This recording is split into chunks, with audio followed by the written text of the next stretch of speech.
नमस्कार, news blast देख रहे हैं आप और आपके साथ हूं मैं जयती मिश्रा। चलिए खबरों की शुरुआत करते हैं। सबसे पहले बात करते हैं उपराष्ट्रपति जगदीप धनखड़ के दौरे की। प्रदेश के दौरे पर आज हो रही पुष्कर पहुंचकर ब्रह्माजी खरनाल में तेजाजी के मंदिर में सपत्नीक दर्शन की तस्वीरें भी सोशल मीडिया पर आपने देखी। खरनाल में पूजा के बाद उपराष्ट्रपति धनखड़ पहुंचे मेड़ता सिटी। किसान केसरी नाथुराम मीठा की मूर्ति का अनावरण उन्होंने वहां पर किया।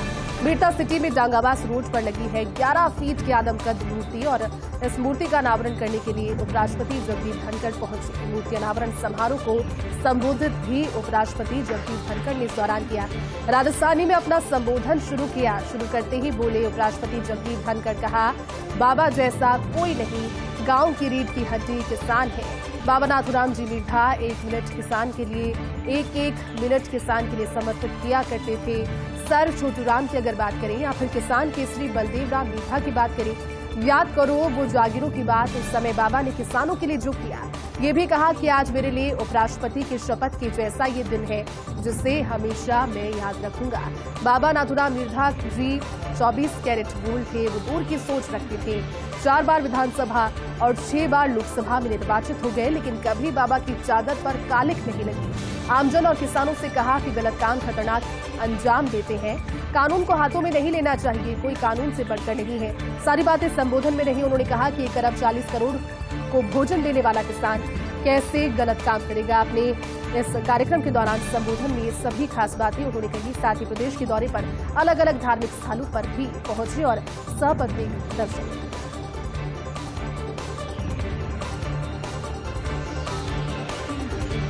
प्रवीण सूद होंगे सीबीआई के नए निदेशक। अभी कर्नाटक के डीजीपी हैं। आपको जानकारी साथ ही दे दी कि नई जिम्मेदारी उन्हें जो मिली है, अगर पास में जाकर देखें तो 1986 बैच के आईपीएस अफसर। एक काफी लंबा कार्यकाल उनका रहा है। प्रवीण सूद रहे हैं 2 साल तक सीबीआई के डायरेक्टर का पद भी संभालेंगे। प्रवीण सूद 25 मई को चूंकि मौजूदा डायरेक्टर का कार्यकाल समाप्त हो रहा है और सुबोध कुमार जायसवाल की जगह आईपीएस प्रवीण सूद लेने वाले हैं।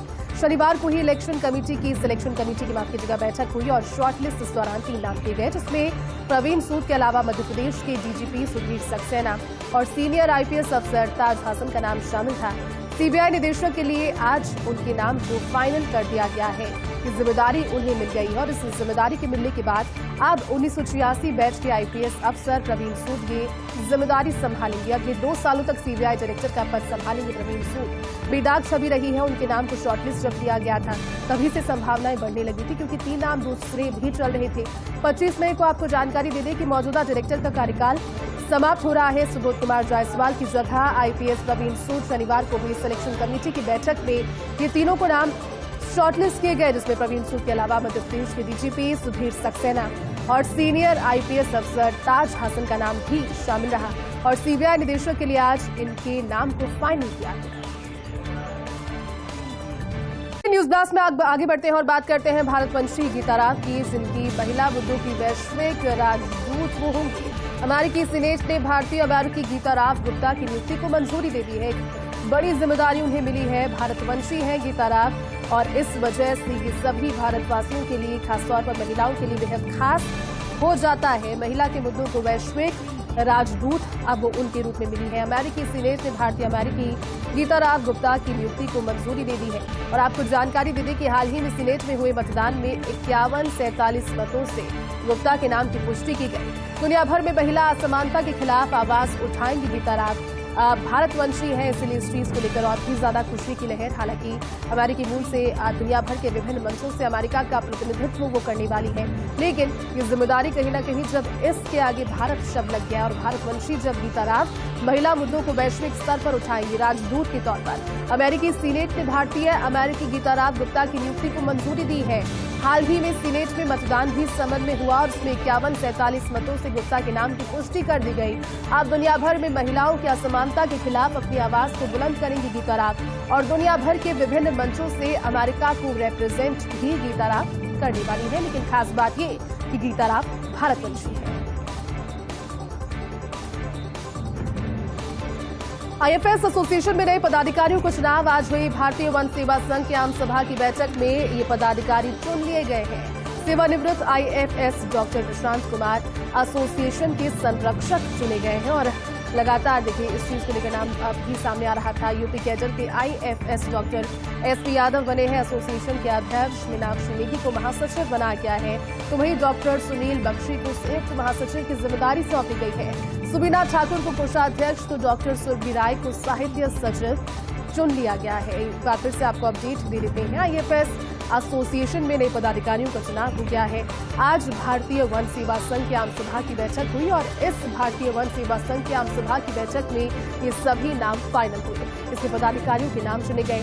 सेवानिवृत्त IFS doctor Prashant Kumar association के संरक्षक, तो यूपी कैडर के IFS doctor SP Yadav association के अध्यक्ष बने हैं और इसी तरह से मीनाक्षी नेगी को महासचिव बनाया गया है एसोसिएशन का। डॉक्टर सुनील बख्शी को इस एसोसिएशन का संयुक्त सचिव मनोनीत किया गया है और सुबीना ठाकुर को कोषाध्यक्ष तो साथ ही डॉक्टर सुरभि राय को साहित्य सचिव चुना गया। लेकिन जीत हो गई है, लेकिन सवाल सबके मन में अब यही कि आखिर कौन होगा कर्नाटक का मुख्यमंत्री। कांग्रेस को बहुमत मिलने के बाद सबसे बड़ा सवाल सभी के जहन में अभी यही बरकरार है, क्योंकि मुख्यमंत्री की रेस में डीके शिवकुमार और सिद्धारमैया का नाम लगातार, ये दोनों नाम टक्कर में है, लेकिन दोनों के नाम पर गांधी परिवार ही मतभेद बना हुआ है। कांग्रेस के 135 में से 75 विधायक बताए जा रहे हैं डीके शिवकुमार के साथ, तो सीएम के लिए सोनिया और प्रियंका की फर्स्ट चॉइस भी डीके शिवकुमार है। लेकिन मल्लिकार्जुन खड़गे भी कम पसंद करते हैं सिद्धारमैया को, लेकिन राहुल गांधी की पसंद बताए जा रहे सिद्धारमैया। डीके शिवकुमार का पलड़ा भारी अगर परिवार के नजरिए से देखा जाए तो नजर आ रहा है, लेकिन राहुल गांधी पसंद करते हैं सिद्धारमैया। अब सभी की निगाहें आज होने वाली कांग्रेस विधायक दल की बैठक पर है और इस विधायक दल की बैठक में किसके नाम पर सहमति बनती है, क्या डिसीजन लिया जाता है, इस पर सभी की निगाहें रही।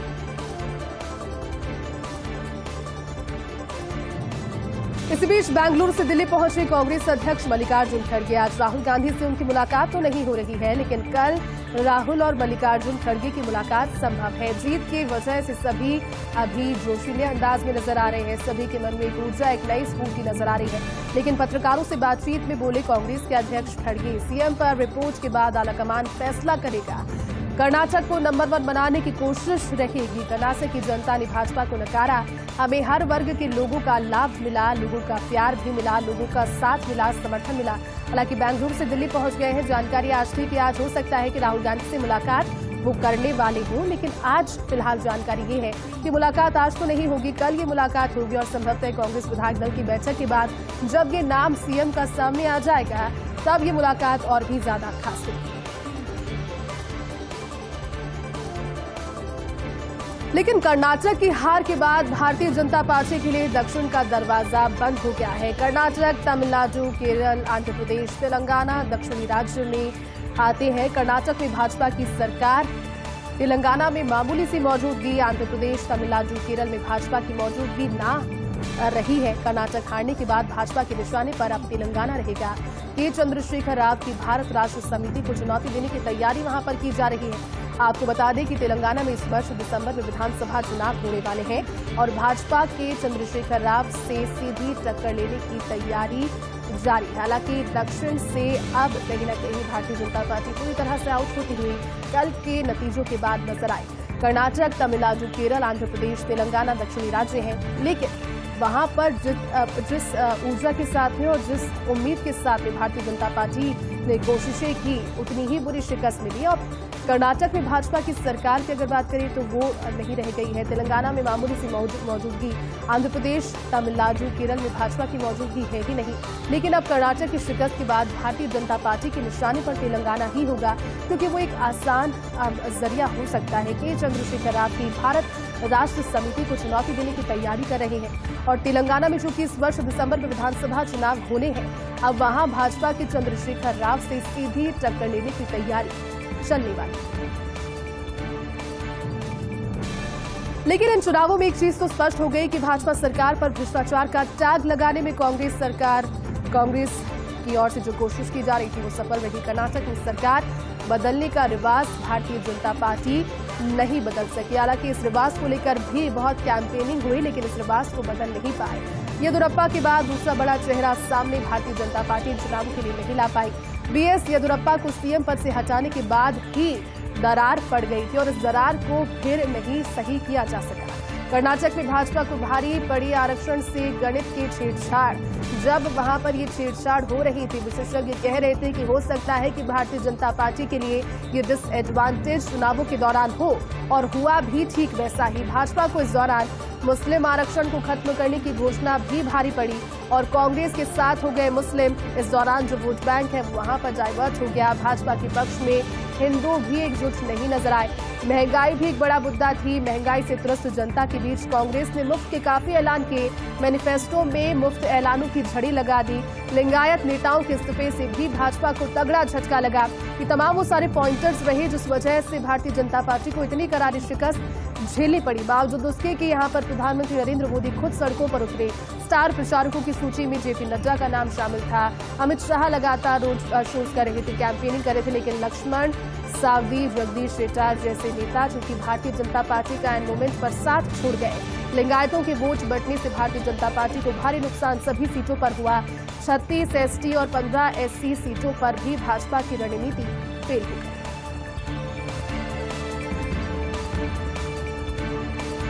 वक्त एक छोटे से ब्रेक का, जल्द लौटेंगे, बने रहिए हमारे साथ।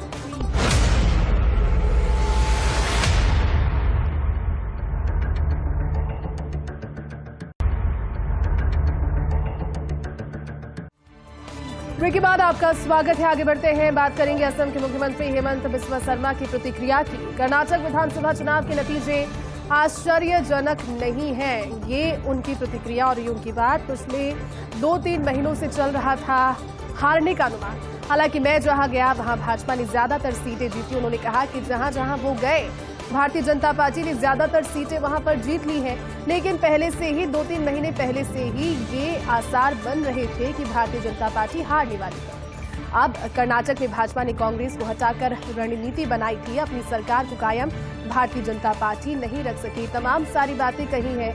असम के मुख्यमंत्री हेमंत बिस्वा शर्मा ने प्रतिक्रिया के तौर पर जब उनसे सवाल पूछा गया तो उन्होंने कहा कि कर्नाटक विधानसभा चुनाव के नतीजे आश्चर्यजनक नहीं है, यानी कि पहले से इस चीज का इंट्यूशन कहीं ना कहीं 2-3 महीनों से चल रहा था कि यहाँ पर शिकस्त मिल सकती है। हालांकि ये भी उन्होंने कह दिया कि मैं जहाँ गया था वहां भारतीय जनता पार्टी ने ज्यादातर सीटें जीत ली है।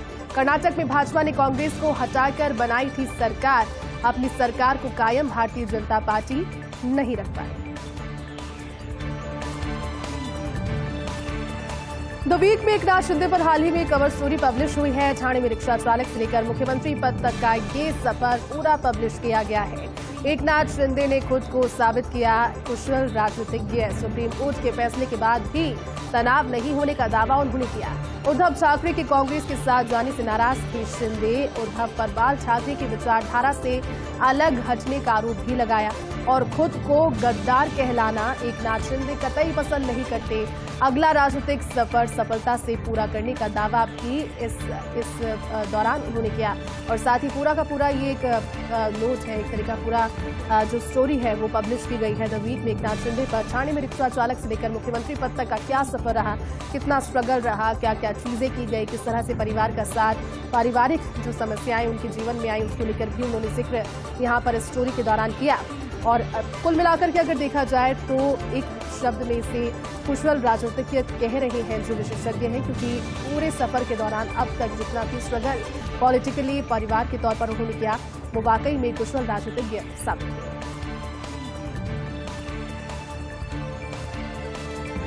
कांग्रेस के लिए अच्छा रहा मल्लिकार्जुन खड़गे का पगफेरा। खड़गे के कांग्रेस के अध्यक्ष बनने के बाद 2 राज्यों में सरकार बनी है और कहीं ना कहीं शायद इसी बदलाव की दरकार थी, क्योंकि बहुत लंबे समय से गांधी परिवार से ही जब राष्ट्रीय अध्यक्ष रहे तो फिर एक उदयपुर चिंतन शिविर के दौरान ये बात सभी ने उठाई सर्वसम्मति के साथ में कि अब परिवार से अलग हटकर राष्ट्रीय अध्यक्ष की जिम्मेदारी किसी को देनी चाहिए। मल्लिकार्जुन खड़गे ने फिर इस जिम्मेदारी को संभाला।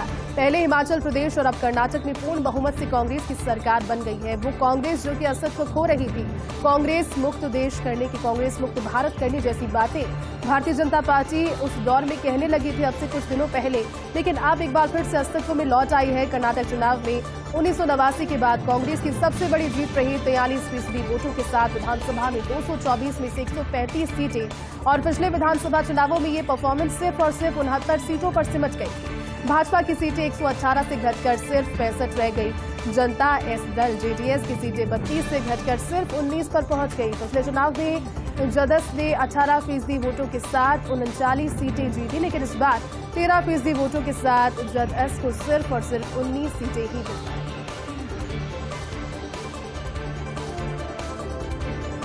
एमपी सरकार ने जंगलों में गौ अभ्यारण्य बनाने का फैसला किया है। एमपी सीएम शिवराज सिंह चौहान ने घोषणा इसके लिए कर दी है। गौरक्षा संकल्प सम्मेलन में संबोधन के दौरान ये घोषणा की। मध्य प्रदेश सरकार के जंगलों में विकसित करेगी 10 गौवंश विहार। 6700 वर्ग किलोमीटर वन क्षेत्र में 10 गौवंश विहार होंगे। इन गौवंश विहारों में 50,000 से ज्यादा गौवंश सुरक्षित एनवायरमेंट रहेंगे। प्रतियोगी परीक्षाओं में नकल माफियाओं का नया पैंतरा सामने आया है। मुन्ना भाई विग लगाकर नकल करते पकड़ा गया। बीकानेर पुलिस की सक्रियता से हालांकि 2 नकलची दबोच लिए गए। एसपी तेजस्विनी गौतम के निर्देशन में ये कार्रवाई की गई। आरपीएससी के राजस्व अधिकारी और ईओ परीक्षा का ये मामला है। विग लगा, मिला ब्लूटूथ, मदरबोर्ड और सिम कार्ड भी। विग के अंदर ये सब चीजें रखी हुई थी और राज्य के अंदर सेंटर पर भी ये तरीका अपनाया जा सकता है। इसको लेकर चेता दिया गया है। एसपी तेजस्विनी गौतम ने कहा कि हम सख्ती से पूछताछ कर रहे हैं। हमारी टीम की सक्रियता से इन्हें पकड़ा जा सकता है।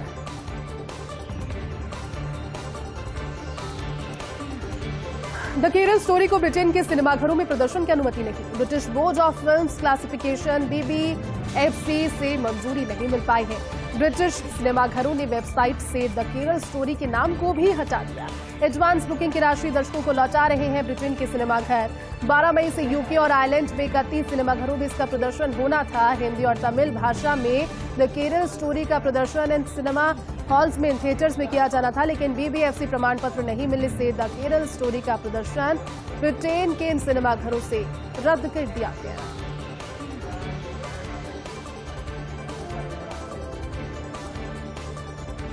ग्रांट ब्रैडबर्न बने पाकिस्तान क्रिकेट टीम के पूर्णकालिक कोच।